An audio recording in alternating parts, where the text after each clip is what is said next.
Welcome to YoYo TV. Congress ప్రభుత్వం తెలంగాణ రాష్ట్ర పాలనలో దూకుడు పెంచింది. సంక్షేమ పథకాల అమలులో స్పీడ్ పెంచింది. అంతేకాదు ప్రతి రంగంలోనూ బీఆర్ఎస్ హయాంలో కంటే కాంగ్రెస్ ముందుంది అని చూపించడంలో సక్సెస్ అవుతుంది. అయితే కొన్ని విషయాల్లో ఎక్కడో ఒక చోట తారుమారు అవుతున్న అంశాలు ఉన్నాయి.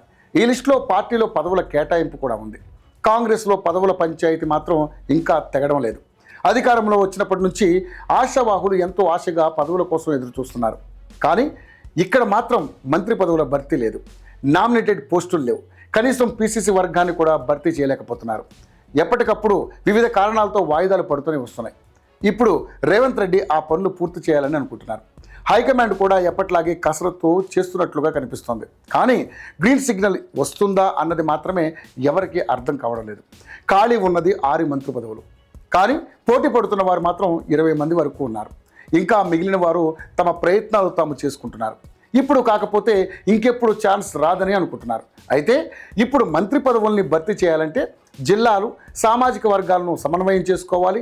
అలా చేసుకుంటే ఆశలు పెంచుకున్న పార్టీ నేతలకు అవకాశం ఇవ్వలేరు.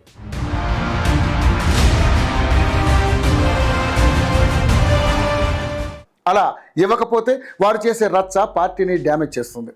అందుకే ఏడాదిగా మంత్రి పదవుల భర్తీ అంశాన్ని పక్కన పెట్టేశారు. కాంగ్రెస్ క్యాడర్ 10 ఏళ్ల పాటు అధికారానికి దూరంగా ఉంది. పార్టీని నమ్ముకున్న వాళ్ళు తమకు ఏదో ఒక పదవి వస్తుందని ఆశపడుతున్నారు. ఈ ఆశ ఇలా కొనసాగుతూనే ఉంది. కొన్ని పదవులు ప్రకటించినా ఇంకా మెజార్టీ పదవుల్ని ప్రకటించాల్సి ఉంది. ఇందుకోసం కొత్త ఇన్ఛార్జి మీనాక్షి నటరాజన్ ఓ ఫార్ములాను రెడీ చేశారు. దానిపై కసరత్తు చేశారు. మాస్టర్ మైండ్స్ కామర్స్ చదవాలనుకునే 10th ఇంటర్ విద్యార్థుల తొలి ఎంపిక. పదవుల పేరుతో షార్ట్ లిస్ట్ కూడా రెడీ అవుతుందని చెప్పుకుంటున్నారు. కానీ ప్రకటన మాత్రం రావడం లేదు. పీసీసీ చీఫ్ను నియమించారు, కానీ ఇప్పటి వరకు కార్యవర్గం లేదు. మంత్రి పదవులకు, నామినేటెడ్ పోస్టులకు లింకు పెట్టి అక్కడ ఛాన్స్ దక్కని వారికి పార్టీ పదవులు ఇవ్వాలనుకుంటున్నారు. ఇక్కడ కసరత్తు చేసి చాలా కాలం అయింది, కానీ ఇప్పటి వరకు ఎలాంటి నిర్ణయం ప్రకటించలేదు. పార్టీ పరిస్థితి మెరుగుపడాలంటే ముందుగా క్యాడర్కు పదవులు ఇవ్వాలి. ఎంత ఆలస్యం చేస్తే అంత డ్యామేజ్ జరుగుతుంది. రాష్ట్ర నాయకత్వాన్ని ఎంత బలంగా ఉంచితే వారు పదవుల పంపకం తర్వాత ఏర్పడే సమస్యల్ని అంత కవర్ చేస్తారు. కానీ ఈ 2 విషయాల్లోనూ హైకమాండ్ నిర్లక్ష్యంగానే వ్యవహరిస్తుందని సొంత పార్టీ నుంచి గుసగుసలు వినిపిస్తున్నాయి. ఈ అంశాన్ని సీఎం రేవంత్ రెడ్డి అధిష్టానం దృష్టికి తీసుకెళ్లినట్లు తెలుస్తోంది. హైకమాండ్ సైతం జూన్లో ఖచ్చితంగా పదవుల కేటాయింపు ఉంటుందని హామీ ఇచ్చినట్లు సమాచారం.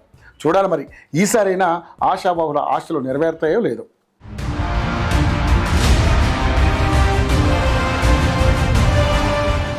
మాస్టర్ మైండ్స్ కామర్స్ చదవాలనుకునే 10th ఇంటర్ విద్యార్థుల తొలి ఎంపిక.